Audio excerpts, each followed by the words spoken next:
안녕하세요. 로맨티스트의 신동희 변호사. 김장천 변호사입니다. 자, 오늘은 윗집에서 물이 샙니다. 아랫집이 너무 힘들어요. 이럴 때 보통 누수 관련된 분쟁이 생겼을 때 어떤 식으로 해결할 수 있는가에 대해서 한번 이야기를 해보려고 합니다. 당사자끼리 합의가 잘 이루어지면 참 다행인데 네. 사실은 누수가 발생된 지점이라든지 누수로 인해서 내가 피해받은 금액의 특정이 되지 못해가지고 합의에 이르지 못하는 경우가 생각보다 많죠. 말씀하신 대로 윗집과 아랫집이 원만하게 합의하면 법적인 분쟁으로 갈 필요가 없으니까 그 부분은 제외하고 만약에 윗집과 아랫집이 협의가 안 돼. 그러면 아랫집 입장에서는 어쩔 수 없이 소송을 하는 수밖에 그렇죠. 없습니다. 네.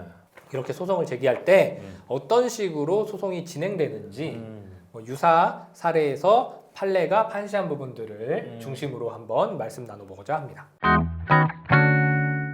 자, 일단은 보통의 사건의 개요는 이러합니다. 윗집에서 물이 새요. 그러면 아랫집은 천장이 막 들떠, 벽지가 막 젖어, 곰팡이가 생겨. 이렇게 하면 당연히 손해가 발생하는 거잖아요. 그러면 결국 이러한 손해들을 특정하여서 손해배상 소송을 제기하게 됩니다. 그렇죠. 자, 손해배상 소송을 제기하면 소장의 손해를 특정해야 돼요. 그렇죠. 그렇죠. 내가 윗집에서 물이 새는 바람에 손해가 발생했어요 라고 주장을 하는데 보통 이 손해의 영역은 이렇게 나눠지는 경우가 많죠. 먼저 하자보수비입니다. 하자보수비는 우리 집 천장이 들뜨고 벽지가 뜨고 이렇게 하면 어떻게 해야 돼요? 고소해야죠. 고쳐야 되겠죠. 이렇게 고치는 데 들어가는 비용을 이야기하는 맞아, 겁니다. 그리고 두 번째는 이삿짐 보관료. 어떤 경우냐면 이게 우리 집을 고쳐야 되는데 이게 대공사네. 그래서 이 안에 있는 짐들을 싹 빼고 공사를 해야 돼. 그러면 이거 가져다가 보관을 해야 되죠. 그렇죠. 그럼 보관 비용이 들겠죠. 네. 마지막으로 보통 포함되는 것이 정신적인 위자료입니다. 위에서 물 새는 바람에 계속 그거 신경 쓰고 어떻게 하나 스트레스 받을 수밖에 없잖아요. 그렇죠. 잠도 못 자. 예.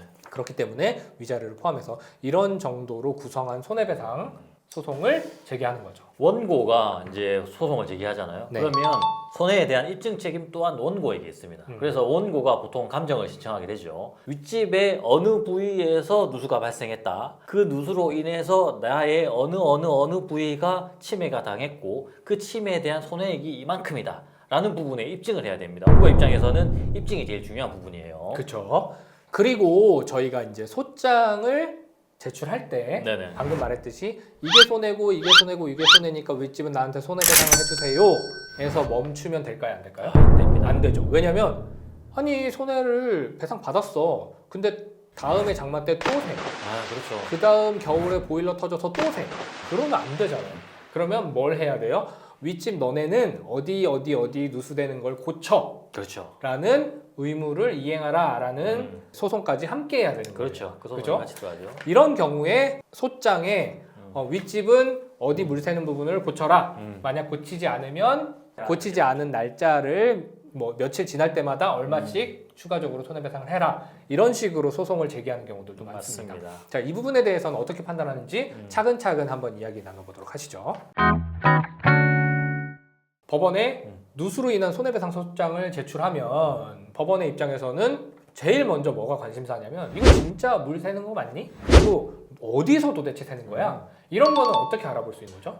아까 제가 말씀드린 것처럼 이거는 이제 감정 신청을 해서 감정을 통해서 밝혀내는 겁니다. 자, 그러면 누수 소송을 할 때 법원에서 이제 감정인을 지정을 해요. 그렇죠. 그러면 감정인 당신께서 그 물 샌다는 곳에 직접 가셔서 어디서 물 새는지 뭐 얼마만큼 손해가 발생하는지 한번 보고 오시고 보고서를 제출해 주시오라고 하는 거예요. 감정 기일이 정해지면 감정인이 이제 어쨌든 현장에 가죠. 그리고 원피고가 갑니다. 변호사들은 보통 참석을 안 하는데 참석을 하는 경우도 있습니다. 맞아요. 제가 했었던 사건은 제가 참석을 했었어요. 그리고 상대방 변호사에게도 연락을 해서 같이 이제 봐가지고 빌라였는데 건물이 너무 낡았어. 어디서 이게 물이 새는지가 특정이 안 되는 거예요. 여기서는 여기에 샌다, 여기서는 이호에 샌다, 여기서는 이호에 샌다 이렇게 막 계속 주장을 하고 자료를 제출하고 감정인한테 그래야 자기들한테 조금 더 유리한 감정이 나옵니다.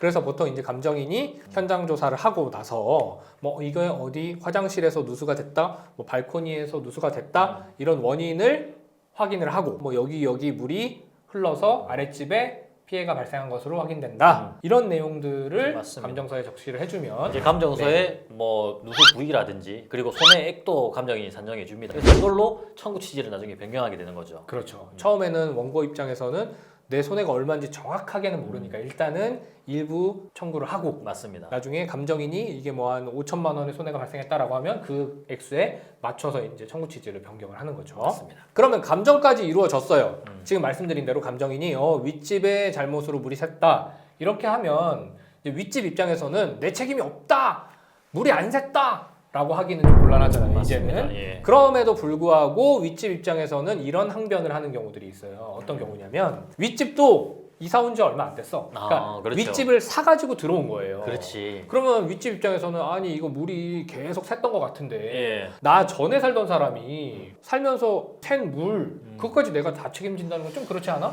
그것도 맞는 말이죠. 네, 이렇게 항변하는 경우들이 종종 있어요. 맞습니다. 그랬을 때 이제 법원은 어떻게 판단을 하냐면 결론적으로 말씀드리면 일단 네가 다 책임져. 그리고 전에 주인하고는 내부적으로 해결해라. 그렇죠. 이렇게 얘기하는 거예요. 왜냐하면 어느 집에서 얼만큼 손해가 발생했다 이게 특정이 쉽지 않은 상황이잖아요. 근데 그 지금 피고 입장에서 내가 이사 온 이후에 발생한 손해는 이만큼이고 이만큼 액수야라고 정확하게 스스로 그렇지. 책정해내지 못하는 입증이 이상 안 되지. 다 전체를 책임지고 내부적으로 구상하는 것이 타당하다. 입증이 된다면 네. 그 부분에 한해서만 책임이 질 것이고 근데 네. 입증이 안 되는 경우가 대부분 많다. 네, 그렇게 판결을 하고 있는 거죠. 그러면 이런 궁금증이 생길 수도 있습니다. 아랫집의 입장에서 윗집을 상대로 소송을 해야 되는 건 알겠어. 근데 윗집이 보통 우리 전세에 많이 살잖아요. 네. 임차인한테 해야 되나 집주인한테 소송을 걸어야 되나? 피고를 특정하기도 사실 애매하단 말이죠. 그렇죠. 이거 어떻게 해야 왜냐하면 될까요? 예. 물이 새서 올라가 봤더니 음. 그 살고 있는 사람이 저는 전세 세입자라서 잘 모르겠는데요. 집주인하고 얘기해 보세요. 이렇게 하는 경우들이 종종 있단 말이죠. 어. 자, 이런 경우에는 어떻게 책임 소재가 나누어지는지 말씀드려보도록 하겠습니다. 누수 소송은 민법 제758조가 규정하고 있는 공작물 그렇죠. 책임이라고 생각하시면 돼요. 공작물 책임은 쉽게 설명드리겠습니다. 어떤 사물을 설치했는데 그 사물의 하자로 인해서 손해가 발생했을 때 그 사물의 하자로 인해 손해배상을 받는 사람이 있고 책임을 지는 사람이 있을 거 아니에요? 그렇죠. 그럼 그 책임을 누가 지느냐를 규정하는 조항이에요. 그 758조를 보면 원칙적으로 사물을 점유하는 자가 책임을 진다고 그렇죠. 하고 있어요. 그러면 원칙적으로는 세입자가 책임지겠네요. 그렇죠. 왜냐하면 집 자체를 점유하고 있는 건 세입자니까. 그런데 그 조항의 단서에는 네. 점유자가 책임을 다하였음이 입증되었을 때는 소유자가 책임을 진다. 점유자가 책임이 없으면 소유자가 책임지는 거네요. 그런 거죠. 이 법 규정 자체는 원칙적으로 점유자가 사물을 점유하고 있는 점유자가 책임을 지는데 이 점유자가 나는 관리상에 소홀이 없어. 내가 책임지는 게 좀 타당하지 않아. 라고 하면 그래 점유자 너는 책임지지 말고 이 물건의 소유자가 책임져라. 그럼 소유자는 내 책임이 없는데 안 돼. 소유자 너는 무조건 책임져. 그렇지. 그죠? 소유자니까. 부가세 책임을 규정하고 있다고 생각하시면 됩니다. 자, 그러면 본 사안으로 다시 넘어와서 누수의 경우에는 이 집에서 누수가 발생한 부분이 있을 거잖아요. 그렇죠. 그 발생한 부분에 대해서 만약에 점유자가 책임이 있는 이유로 누수가 발생했으면 점유자가 책임지는 거예요. 그렇죠. 근데 점유자가 내 책임으로 발생한 누수가 아니야 라고 하면 소유자가 무조건 책임지는 거죠. 맞습니다. 예를 들면 점유자가 막 베란다에서 하지 말라고 했는데 막 그 욕조 같은 거 설치해가지고 맨날 물놀이하고 해요. 그러다가 물이 너무 많이 쏟아져 나와서 물이 샜어. 이거는 점유자에게 책임이 있어요, 없어요? 점유자한테 책임이 있죠. 책임이 있죠. 그런데 그게 아니야. 바닥 배관이 노후화돼서 터져서 그렇죠. 물이 샜어.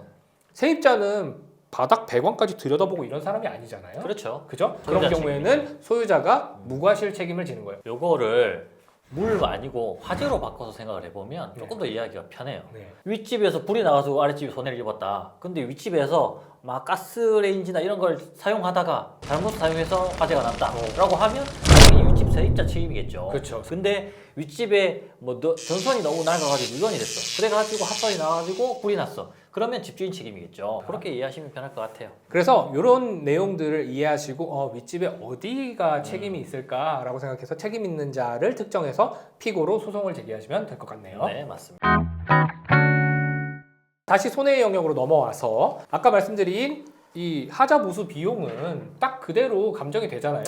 이거 벽지 하는데 얼마 천장 뜯어서 고치는데 얼마 이런 게 산정이 될 겁니다. 근데 생각보다 금액이 진행해 보면 금액이 그렇게 많지는 않게 나오더라고요. 제가 그렇죠. 진행해 보면. 왜냐면 뭐 실제적으로 나는 되게 좀 더 좋게 튼튼하게 고치고 싶은데 이제 감정에서는 그 비용이 그렇게 크게 산정되지 않기 맞습니다. 때문이죠.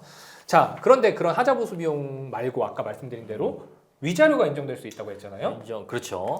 이 위자료는 법원이 물이 계속 새는데도 고쳐주지 않아서 스트레스를 받았을 것이 명백하니 그렇죠. 아랫집의 정신적 피해를 인정해 주겠다라는 이유로 보통 제가 판례를 많이 보니까 적게는 50만 원에서 많게는 300만 원 수준의 위자료를 인정하는 것 같더라고요. 통상적으로는 원래 이제 재산적 손해가 회복이 되면 정신적인 손해에서는 인정하지 않는 것이 이제 우리 판례인데 그렇죠. 이 경우에는 누수로 인해서 잠도 제대로 못 잤고 얼마나 스트레스를 받을 음. 것이냐라고 해서 인정하는 것인데 근데 금액이 조금 낮아요. 예. 아까 손해 영역에 포함됐던 것 중에 하나가 이삿짐 보관료였습니다. 네네. 그 판례들을 분석해 보면 이삿짐 보관료의 경우에는 어느 경우에는 인정이 되고 어느 경우에는 인정이 안 되는 경우들이 있어요. 맞아요. 보통 인정이 되는 경우는 실제로 아랫집을 공사를 하는데 공사가 대공사고 기간이 좀 길게 필요해서 실질적으로 이삿짐을 옮길 필요가 있다라고 인정이 되면 이삿짐 보관료가 인정이 됩니다. 되고 다만 이거를 고치는데 뭐 짐을 다 뺄 필요가 있겠느냐라고 한다면 아무리 이삿짐 보관료를 청구해도 맞습니다. 그 부분은 인정이 되지 않는 경우들이 있죠. 그러면 아까 토장에서 그다음에 윗집은 하자를 고치시오. 만약에 고치지 않으면 고치지 않은 날짜만큼 계산해서 뭐 돈을 지급하시오. 네네네. 이런 간접 강제를 하는 경우들이 있다고 했는데 네네네. 실제로 간접 강제를 청구해도 법원은 이 간접 강제를 잘 인정해주지 않는 것이 일반적입니다. 맞습니다. 그러면 재판부는 왜 이러한 간접 강제를 인정하지 않느냐를 들여다보면 그 법리는 복잡하지만 간단하게 말씀드리면 간접 강제는 이런 거예요. 원칙은 너 이거 하지 마라고 했는데 할 수 있잖아. 네네. 그걸 할지 말지는 그 사람의 자유잖아요. 너 근데 하지 말라고 했는데 하면 할 때마다 얼마씩 페널티다. 이게 가장 대표적인 간접 강제예요. 그렇죠. 예. 근데 이거는 반대로 하지 마가 아니라 너 해 이거잖아요. 그렇죠. 해라고 했는데 안 하면 대체 집행이라는 걸 하면 돼요. 그런 경우에는 간접 강제 할 필요가 있어요, 없어요? 없어요. 근데 이거는 너 이거 고쳐라고 했는데 안 고쳐. 이거를 간접 강제를 해서 집행할 필요가 있나? 그냥 대체 집행하면 되지 않냐? 그렇죠. 이런 생각을 일단은 재판부는 하는 거고요. 이거 분명히 얘 법원에서 하라고 해도 안 할 거야 라는 게 어느 정도는 인정되어야 그렇죠. 굳이 간접 강제를 하는데 윗집에서 이제 재판부가 니네 잘못이 맞으니까 고쳐라 라고 하면 보통 고치지 안 고치는 경우 없다. 그렇죠. 대부분 고치지. 예. 그런 전제하에서 간접 강제를 인정하지 않는 것 같아요. 제가 최근에 진행했던 누수 사안을 하나 말씀드릴게요. 이제 저희는 402호예요. 402호. 저한테 상담해 오신 분은 네. 401호에서 누수가 났어요. 401호에서 누수가 나서 301호가 많이 손해를 입었겠죠. 그렇죠. 그래서 301호는 이제 변호사를 선임을 해서 401호를 상대로 뭐 내용 증명도 보내고 막 다 했는데 401호는 아예 대응을 안 한 거예요. 그러니까 그 301호는 401호, 402호를 상대로 소송을 건 거예요. 근데 감정에서는 401호가 주된 책임이 있지만 402호도 일부 책임이 있는 것으로 보인다. 는 식으로 감정이 나온 거예요. 애매한 감정이 나와요. 애매한 감정이 네. 나온 거예요. 재판부에서는 이런 식으로 감정이 나왔기 때문에 401호는 지금 대응을 안 하고 있으니까 402호도 공동불법행위 책임을 져야 된다. 그리고 원고 변호사도 직접 전화가 와가지고 이거 어떻게 할 거냐, 빨리 이거 다 배상해라 라고 하니까 402호 너무 억울한 거예요. 그래서 402호를 제가 선임을 해서 이 감정도 너무 모호하고 주된 책임은 401호에 있다 라는 식으로 준비서면을 제출했어요. 제출하고 나니까 원고가 청구 취지를 변경한 거예요. 402호에 대해서? 그렇죠. 401호에 대해서는 전부 금액을 주장하는 청구 취지를 했고 402호에 대해서는 그래 니한테 다 안 물리는 거는 우리가 좀 미안하니까 일부 요만큼만 청구하겠다라고 청구 취지를 감축한 거죠. 이것만으로도 어찌됐든 굉장한 성공이었죠. 근데 판결이 선고되었는데 판사님이 전부 다 402호는 기각을 시켜버렸어요. 401호만 책임이 있다. 402호는 그렇죠. 책임이 없다. 그렇죠. 이 감정이 모호하다. 그리고 주된 책임은 401호에 있는 것으로 보인다. 402호는 302호에 대한 책임을 다했다. 이런 식으로 해서 판결이 402호가 이겼다고 나왔습니다. 그러면 변호사님이 주장한 바가 거의 그대로 받아들여진 거네요. 뭐 그렇다고 볼 수 자. 있죠. 이렇게 누수 사건의 경우에는 굉장히 많은 논점이 은근히 있습니다. 맞습니다. 그렇죠? 생각보다 복잡해요. 예. 그래서 이 누수가 발생했을 때, 물 새네? 이거 어떻게 해결하지? 윗집 올라가야겠다. 뭐 이렇게 하면 해결되겠지? 라고 생각하지만 생각보다 해결이 잘 안 되는 경우가 많아요. 맞습니다. 너무 오랫동안 누수로 고통받지 마시고 네. 해결책을 찾으셨으면 좋겠습니다. 네. 오늘은 여기까지 말씀 나누겠습니다. 감사합니다. 감사합니다.